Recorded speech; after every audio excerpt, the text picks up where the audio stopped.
Class 10ৰ students, মই পুনৰ তোমালোকক মোৰ ক্লাছটোলৈ তোমালোকক স্বাগতম জনাইছোঁ। তোমালোকক সিদিনাখনে মানে ছাত্ৰ জীৱন আৰু সমাজসেৱা প্ৰবন্ধটোৰ আধৰুৱা হৈছিল, সেইখিনি মই বুজাম আজি। তোমালোকে আশা কৰিছোঁ যাতে আটাইয়ে মনোযোগেৰে শুনা। কাৰ্যকাৰী শিক্ষাৰ ঠাইস্বৰূপে আমাৰ ছাত্ৰসকলে সম্প্ৰতি গাঁৱতে নিজৰ কাৰ্যক্ষেত্ৰ বাছি ল'ব পাৰে। 20 শতিকাৰ মাজভাগতো আমাৰ দেশত অজ্ঞানতাই নিৰ্বাদে ৰাজত্ব কৰিছে। ইয়াতকৈ আৰু ধিক্কাৰৰ কথা কি হ'ব পাৰে? আজিৰ স্বাধীন আৰু উন্নত দেশবোৰ ইয়াৰ 300-400 বছৰ আগে যি অৱস্থাত আছিল, আমাৰ দেশৰ অধিকাংশ লোক আজিও এই অৱস্থাতে। আমাৰ গাঁওবোৰত মাথোন যি আমাৰ পুৰণি সভ্যতা, শিক্ষা আৰু সাধনাৰ অলপ অৱশেষ দেখিবলৈ পোৱা যায়। কিন্তু অনেক দিনৰ অজ্ঞানতাই সেই সভ্যতাক অসভ্যতা, সেই শিক্ষাক অশিক্ষা আৰু সেই সাধনাক কপটতাত পৰিণত কৰিছে। আজি গাঁও অজ্ঞানতা আৰু কুসংস্কাৰৰ লীলাভূমি। ঈশ্বৰে গাঁও সৃজিছে, মানুহে নগৰ সাজিছে। ঋষিসকলৰ পূজনীয় গাঁৱত সোমাই আজি কি দেখিবা? সকলো লোক অজ্ঞানতা, অচেতন, গাহৰিৰ দৰে পেট পুহি থকাকে বহুতে জীৱনৰ লক্ষ্য বুলি ভাবিছে। নিজৰ ঘৈণী আৰু ল'ৰা ছোৱালীৰ বাহিৰে আনৰ মৰম নুবুজে। এচিকটা মাটিৰ কাৰণে ভায়ে ভায়ে কটাকটি, মৰামৰি কৰি কাছাৰী ঘৰলৈ আহি পাপৰ বেহাইছে। কানি ভাং আদিত অনেক মজি আছে। চাৰিওফালে দেশত ক'ত কি কাণ্ড হ'ব লাগিছে তাক খাই নে কাণতে পিন্ধে ক'ব নোৱাৰে। দুহালিচা মাটিৰ খেতিত ল'ৰাই ছোৱালীয়ে এঘৰুৱাল মানুহ লোণ তেলকণেৰে পৰা মণি কেৰু চিমলাই চুৰীয়াকৈ সকলো বস্তু লৈ পো যাবলৈ আশা পালি আছে। উন্নতিৰ ফালে সমূলি উভতি ধাউতি নাই। আজিৰ কাৰ্যশিক্ষাটো বুলি আমাক কৈছে যে আমাৰ ছাত্ৰসকলে সম্প্ৰতি চাকৰি বিচাৰি চহৰে নগৰে গৈ ফুৰাতকৈ নিজৰ গাঁওখনকে কাৰ্যক্ষেত্ৰ হিচাপে বাছি ল'ব লাগে। এতিয়া তোমালোকে ভাবিছা যে এতিয়া 20 শতিকাত এতিয়া এনেকুৱাকৈ আমাৰ দেশবিলাকত অজ্ঞানতাই নিৰ্বাতে ৰাজত্ব কৰিছে যে ইয়াত ধিক্কাৰৰ কথা হ'ব পাৰে। আজিৰ স্বাধীন আৰু উন্নত দেশবোৰ ইয়াৰ 300-400 বছৰ আগতে যি অৱস্থা আছিল, আমাৰ অধিকাংশ লোক আজিও সেই অৱস্থাতে বৰ্তি হৈ আছে। আমি নিজৰ অজ্ঞানতাবিলাক দূৰ কৰি জ্ঞানৰ শিক্ষাৰে নিজৰ গাঁওখন আমি ভালকৈ সৃজি তেতিয়াহ'লে আমি ভাল শিক্ষা লোৱা এটা আমাৰ কামত আহিব।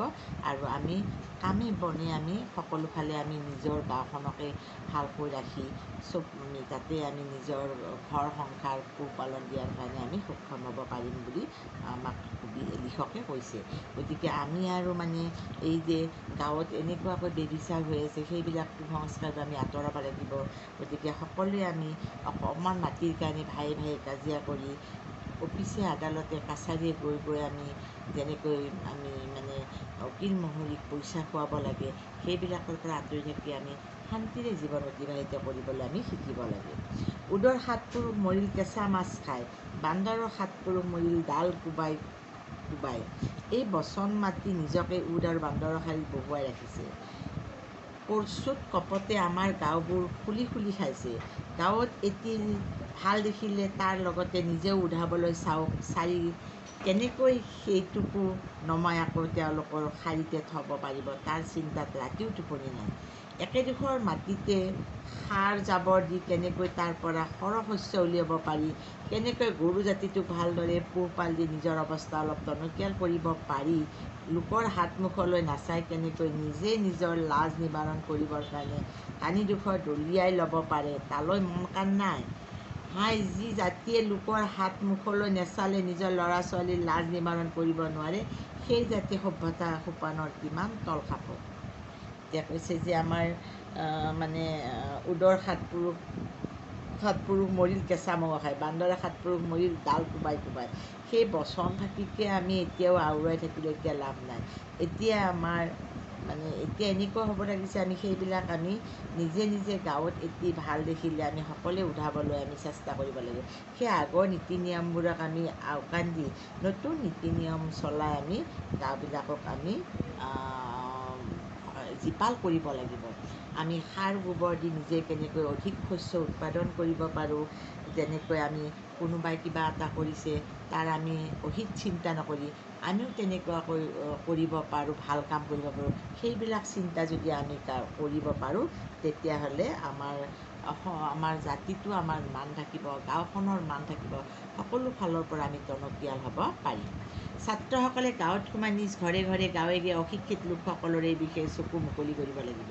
ককাই দদাই বা দেউতা বুলি তেওঁলোকক নিজ অৱস্থাৰ কথা চকুৰ আগত দাঙি ধৰিব লাগিব। বাতৰি কাকত আৰু জ্ঞান আৰু জগতৰ বাতৰি পঢ়া পুথি পঢ়ি তেওঁলোকৰ অজ্ঞানতা দূৰ কৰিবলৈ যত্ন কৰিব লাগিব। তেওঁলোকৰ মাজৰ পৰা কৰচুত কপট গুচাবলৈ চাব লাগিব। গাঁৱত কোনো নৰীয়া আদি হ'লে উপদেশেৰে বা আন উপায়েৰে সহায় কৰিব লাগিব। উপদেশেৰে আৰু উদাহৰণে নিজৰ ঘৰ আৰু গাঁওখন একোখন আদৰ্শ গাঁও কৰিবলৈ চাব লাগিব। গতিকে ছাত্ৰসকল আৰু এটা উপায় দিছে যে আমাক নিজৰ গাঁওখনতে আমি কি কৰিব, প্ৰত্যেক ঘৰে ঘৰে গৈ অশিক্ষিত লোকসকলৰ আমি চকুবিলাক মোকলাই দিব লাগিব। সেই আগৰ নিয়ম নীতিবিলাক নেওচি এতিয়া ককাই দদাই দেউতা বুলি তেওঁলোকক সেই পুৰণি অৱস্থাৰ পৰা আমি নতুন অৱস্থালৈ আমি আনিবৰ কাৰণে চেষ্টা কৰিব লাগিব। বাতৰি কাকত, বিজ্ঞাপন এইবিলাক তেওঁলোকৰ পুথিবিলাক এইবিলাক দেখুৱাই আগৰ অজ্ঞানতাবিলাক আমি দূৰ কৰিবলৈ যত্ন কৰিব লাগিব। গতিকে তেওঁলোকৰ মাজত কৰচুত কপট গুচাবলৈ চাব লাগিব। গাঁৱত কোনোবা নৰীয়া মানুহ থাকিলে সেই নৰীয়া মানুহক আমি উপদেশেৰে বা আন উপায়েৰে কেনেকৈ সহায় কৰিব পাৰোঁ সেই তেনেকুৱাকৈ আমি চাব পাৰিব। তেতিয়াহে আমাৰ গাঁওখন এখন আদৰ্শ গাঁও হিচাপে আমি বিচাৰিব পাৰিম। এইবোৰ কাম ছাত্ৰৰ কৰ্তব্যৰ বাহিৰ নহয়, কিয়নো এইখিনি কাম তেওঁলোকৰ কাৰ্যকাৰী শিক্ষাৰ একোটি পাঠ মাথোঁ। গতিকে এই উপদেশবিলাক, এই কামবিলাক আদৰ্শ গাঁও গঢ়োৱাটো এইটো ছাত্ৰ কৰ্তব্যৰ বাহিৰৰ বস্তু নহয়, এইটো আমাৰ তেওঁলোকৰ শিক্ষাৰে এটা তেওঁলোকে কাৰ্যকাৰী শিক্ষা কৰি তেওঁলোকে বেলেগ নকৰি গাঁওখনৰে প্ৰথমতে উন্নতি কৰিলে গাঁওখন উন্নতি হোৱা মানে কি দেশৰ উন্নতি হোৱা বুলি ভাবিব লাগিব। ইয়াতো তেওঁলোকক শিক্ষাৰ্থীহে, শিক্ষক নহয়। এইবিলাক কামত সহানুভূতি নথকা লোকসকলৰ দূৰৰ পৰা চাই নানা অমংগল আৰু অকৃতকাৰ্যতাৰ স্বপ্ন দেখিব পাৰে, কিন্তু আশা সুধিয়াকৈ কাম কৰাসকলৰ হাতত ইয়াৰ মংগল আৰু কৃতকাৰ্যতা ধৰা নপৰি নাথাকে। ইয়াত মই ক'ব খোজা নাই যে গাঁৱৰ সকলো দোষেই নগৰৰ দোষ নাই। মই ইয়াকে ক'ব খুজিছোঁ গাঁও একেধাৰে নগৰৰ জনক জননী। আমি ভাবিব পাৰে যে আমি অকল গাঁৱকে দোষ দি আছোঁ, নগৰৰ দোষ নাই, সেইটো এনেকুৱা নহয়। গতিকে ইয়াকে ক'ব খোজা নাই, গাঁও একেধাৰে আমাৰ নগৰৰ জনক জননী। গাঁৱে মাতৃস্বৰূপ, নগৰক জন্ম দি পিতৃস্বৰূপে পালন কৰিছে। গাঁওখন হ'ল আমাৰ মাতৃৰ নিচিনা।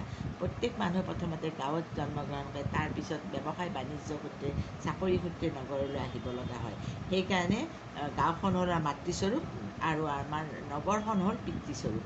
নগৰ যেনেকৈ একে উশাহে সৃষ্টি হৈছে সেইদৰে একে উশাহতে নষ্ট হ'ব, কিন্তু গাঁও অৰ্থাৎ খেতিয়ক জাতিটো এবাৰ ধ্বংস পালে তাক সহজে পুনৰ জন্মাব নোৱাৰি। গাঁৱত বেছিভাগ বুজা মানুহ থাকে, অশিক্ষিত মানুহ থাকে। এবাৰ যদি কিবা কাৰণত ধ্বংস হৈ যায় সেই তাক উঠা বহুত টান। কিন্তু নগৰৰ মানুহবিলাকে এইমাত্ৰ যদি বেয়া কাম কৰি ধ্বংস হৈছে আকৌ এটা ভাল কাম বুলি কৈ তেওঁলোকে খুব কম দিনতে আকৌ উঠি আহিব পাৰে, ভাল কৰিব পাৰে নগৰখন। গতিকে এই গাঁও আৰু নগৰৰ আমাৰ এইখিনি বাদে, নগৰত বেছিভাগ শিক্ষিত মানুহ বাদে, গাঁৱৰ মানুহবোৰ পঢ়া শুনা কৰি আমাৰ সকলো নগৰমুখী হয়, তেওঁলোকে গাঁৱত নাথাকে। গতিকে গাঁওখনৰ উন্নতি নহয়, আমাৰ নগৰৰহে উন্নতি হ'ব ধৰিছে।